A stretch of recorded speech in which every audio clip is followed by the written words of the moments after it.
So this is the Metchosin Schoolhouse, and just going around the room, this is the Metchosin Museum. We'll start on this side. This is all outfits that I've made in the same period as the schoolhouse would have been. So they're all just hand-stitched or machine-stitched in patterns of the time.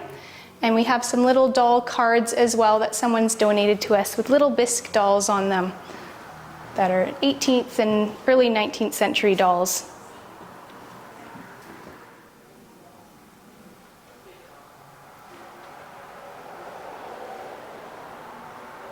This dollhouse is from the 60s, but it was given to me by my aunt, so I fixed it up because it was quite dilapidated and messed up when I got it. So I built it to look a little bit more of the period of this schoolhouse, 1880s and 90s. So it's a little farmhouse that I've made. I think my favorite room is probably the kitchen here.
Oh, thank you.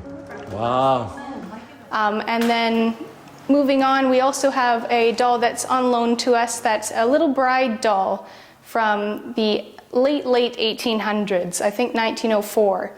And she's got very, very neat hand-stitched lace, some teeny tiny gloves that somebody's made for her. And moving on over here, we have our teacher doll. She's supposed to model the very first teacher of this school, Miss Elizabeth Fisher. So we've tried to dress her up as the teacher, and we have a few students in the desks for her as well. And then we also have a quilt somebody has donated to us that is just different nursery rhymes and stories. So we have a little nursery rhyme Miss Muffet doll and a little book telling the same story up in the corner there. Today for Doll Day, we also had some bonnets for dolls and pinafores and dresses that we've made that people could purchase with the funds going towards the schoolhouse donations that they could put on their own dolls to make them look like students of the time. Like these students here, we have some Anne dolls and one of my dolls as well, who are the students in the little old desks that kids would have used back in the day.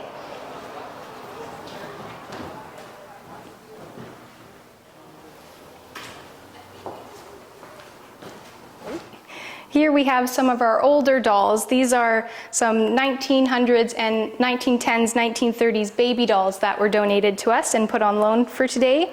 So some are porcelain, some are sawdust filled, but they all have lovingly tiny crocheted and knitted clothing that somebody's made for them. And of course, a 100-year-old teddy bear to go with them as well.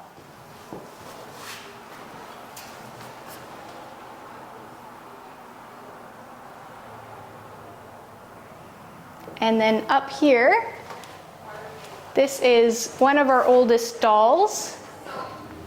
She's around 100 years old. She's called an Eaton's Beauty doll. So people used to get these catalogs, and rather than buying dolls in stores, they would order one to be shipped to them in the mail. So somebody bought her in the mail, and she's missing a couple teeth, but she was very treasured, this doll. She has tiny little boots with little beads made out of leather, and somebody's hand knit and hand stitched all her clothing. And down over here we also have some very old dolls, but these ones are all from all over the world. So we have a Japanese artist doll that somebody's made, and some Korean dolls.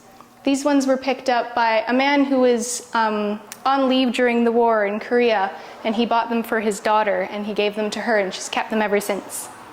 We have some more dolls that are on loan for us today, and I think these are probably one of our oldest in here. These are made of bone. They're Inuit bone dolls.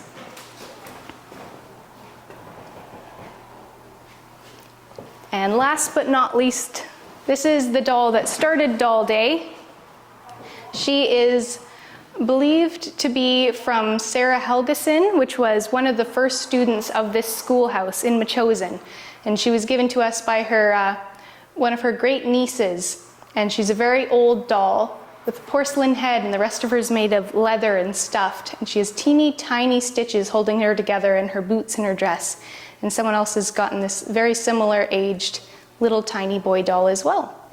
And then the last thing in the schoolhouse is this very nice poster that they've made for us of just a little timeline of the history of some dolls from all over the world down to just Canadian specific dolls as well. That's it. That's good. Yep. I'm Micah James, and I've helped to put on this doll day today with the museum because I'm one of the docents here at the museum, and one of my hobbies is miniatures and dolls and doll clothes and sewing doll clothes. So I made this dollhouse and a couple of doll outfits to show off today. The dollhouse was one of my aunt's prized possessions that when I was a little kid I liked looking at it all the time. And when she moved, she was going to get rid of it. So I asked if I could have it, and she gave it to me. So I decided that because it was in much poorer shape than I remembered it, I was going to fix it up. So once it was fixed up, it needed furniture in it. So I wanted to make it look like a house, sort of like Anne of Green Gables, of the old style 1980s, 1990s farmhouse. So it kind of just took off from there until I had enough furniture to fill all the rooms. Definitely Anne of Green Gables. All of the movies and the shows that I liked watching growing up, because that's one of my favorite stories. I was inspired by all the interiors from those houses, so I wanted this to sort of match. And because lots of the wallpaper and things that were existing in the house, I wanted it to match that rather than be a modern dollhouse. Sure. Most of the furniture and things I did not make, I just collected. But things like the wooden floors and the roof shakes I did make. So the roof are actually little tiny pieces of cedar wood sliced super thin with an axe and then sawed to fit the right shape. And then I had to match the wood stain to the roof that was already here. And I stained each one with a toothbrush and then glued them onto the roof.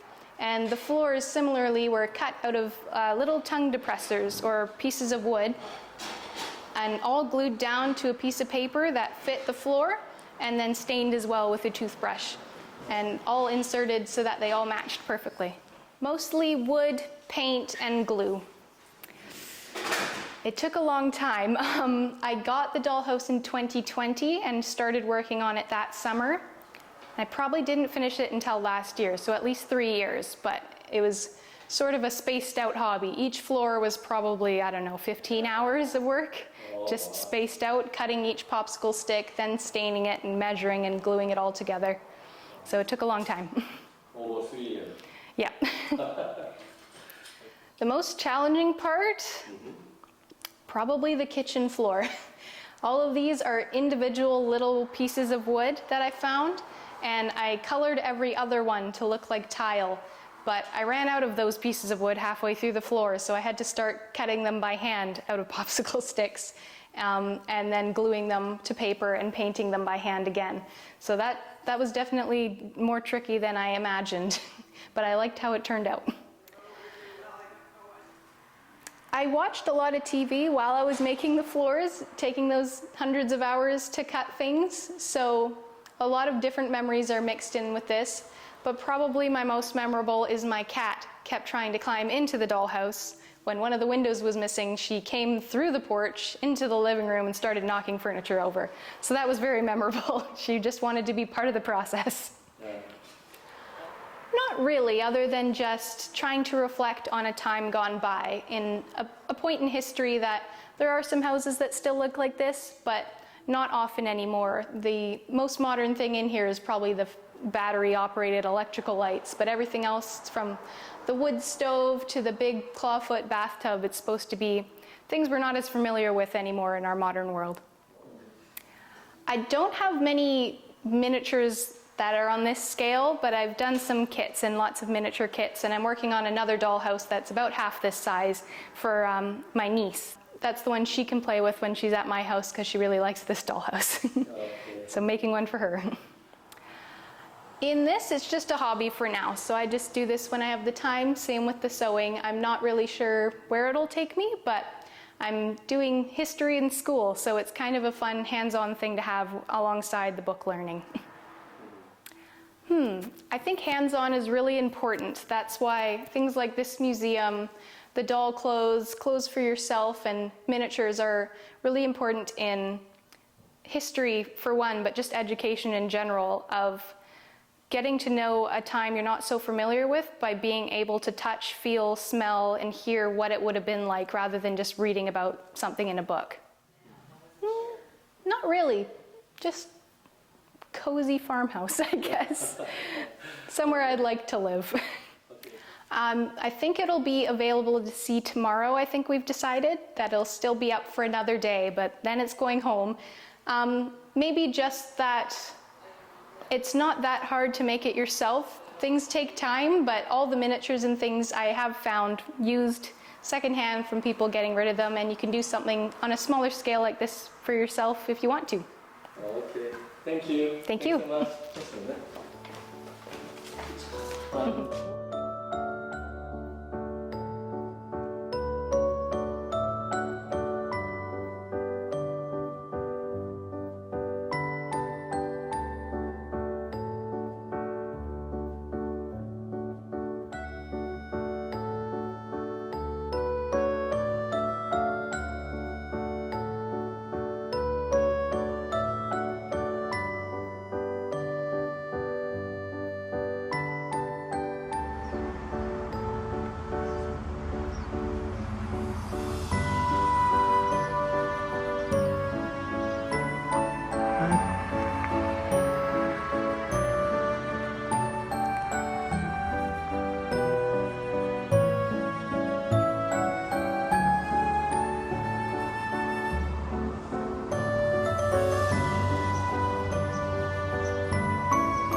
How are you? How are you today?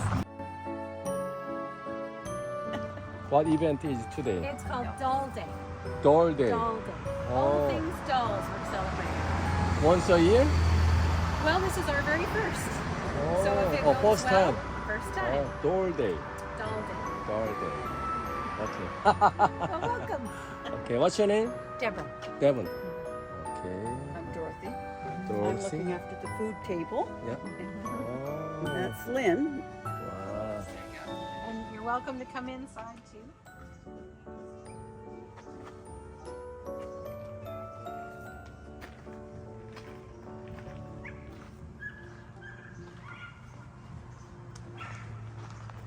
How are you? How are you? I'm good. Okay, what's your name? Lynn, did Lynn? you see this? You can try on Okay. vintage Can you clothing. explain for me? What is it, this one?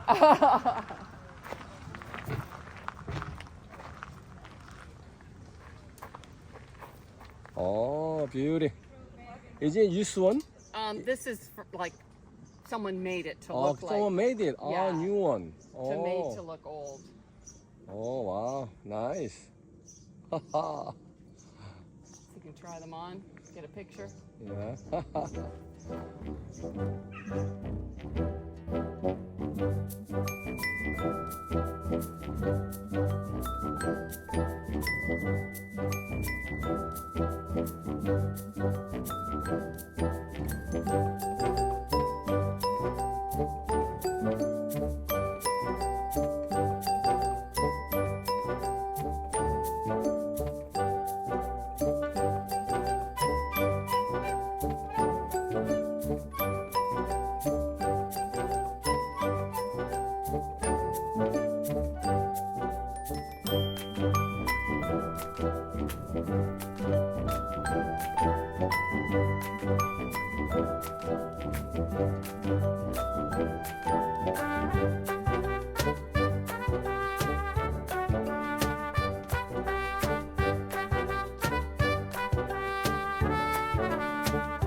We've been paying rent here in my head.